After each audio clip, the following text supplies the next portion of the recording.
Says that there have been 5 Iranian construction companies established over the last 6 months here in Kabul, funneling funds to Taliban fighters in Wardak province, that's just west of Kabul.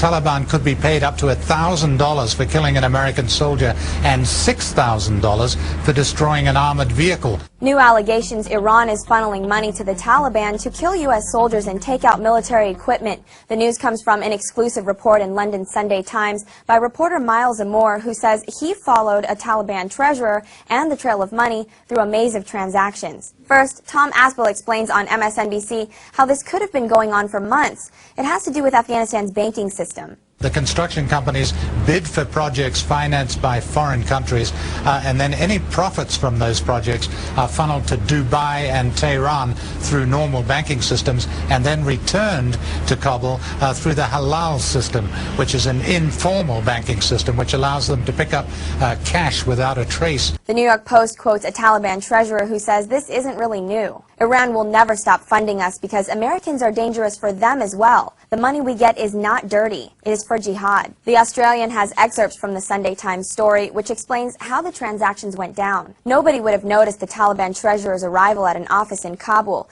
He had dressed in Western clothes and clipped his beard to avoid attracting attention. He was told to wait. 10 minutes later, he was joined by a smartly suited Iranian businessman carrying a briefcase full of cash. The treasurer lifted one bundle of notes after another from the case, counting $18,000 U.S. in all. And while some say this is a terrible development, NATO commanders look at it differently. The blog Polyjam says it's another sign the Taliban is down to its last playing cards. U.S. Marine Corps Major General Richard P. Mills says increased security and government initiatives to encourage farmers to turn away from poppy crops are drying up the Taliban's cash flow.